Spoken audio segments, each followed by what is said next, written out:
Welcome back to Notre Dame Day. I'm Jenna Liberto. Our next guest is Father Kevin Grove, who is well known across campus and serves in a variety of roles. He's the pastoral resident in Dunne Hall, an assistant faculty chaplain, an associate professor of theology, and the director of the Master of Divinity program. He recently received the Sheedy Award for excellence and in teaching, an annual honor presented to an outstanding professor in the College of Arts and Letters. Welcome to Notre Dame Day, Father Kevin. It's just such a pleasure to meet you and get to chat with you. It's a joy to be here, Jenna. Oh, thank you so much. Well, you were ordained as a Holy Cross priest in 2010. What drew you specifically to Holy Cross and its mission?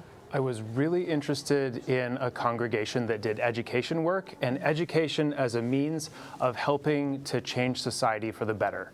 I subsequently learned Holy Cross describes that as a work of resurrection, of bringing life and light where there was darkness before, and doing that in community and specifically as family, which is the way Holy Cross lives together, was something that really inspired me and drew me to it. Tell me about your research and how your research informs your teaching. So I think a lot about memory, which is not just where maybe I forgot my car keys or something like that, but memory in religious language, like we would hear at something like the Mass, do this in memory of me, is actually how we reactualize the presence of God in our midst, right? Such that the Eucharistic species of the bread and wine might become the body and blood of Christ, or someone might remember the Exodus in order to remember God's freedom. So I work on where it is that God meets us in our speech and our lives, on things like St. Augustine and sacraments, and how the mind knows God. And that's something that our students are really interested in when they take their foundational theology courses, and even more courses as students really take advantage of the theology offerings here at Notre Dame. And so my research and teaching are always informing one another. And you mentioned the course offerings, one of your classes, Confessions, based on Confessions. Tell me, it was wildly popular, first of all, if people haven't heard of it. Tell me what's so distinctive about that class. What was remarkable about that is it started with a request from a Notre Dame student who came down the hallway in my dormitory, a freshman, and said, "Father Kevin, could I and my friends read Augustine's Confessions with you?"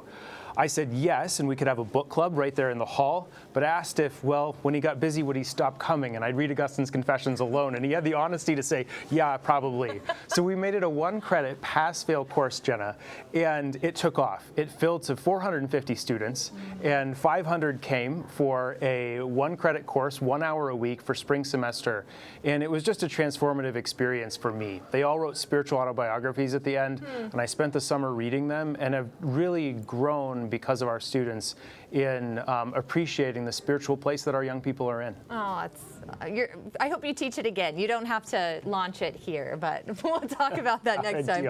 You also teach foundations of theology. So that, tell me about that foundation for students here and just what you hope to give students at this really formative time in their lives. So that Foundations of Theology course is something that all of our students take.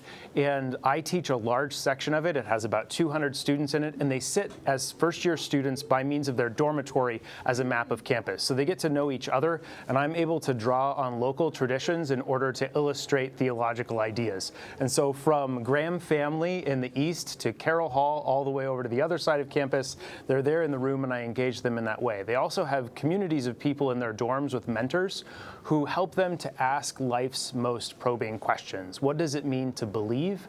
What does it mean to struggle and seek understanding? What does it mean to be defined by relations and love? What does it mean to experience mercy, forgiveness, and create communities that matter?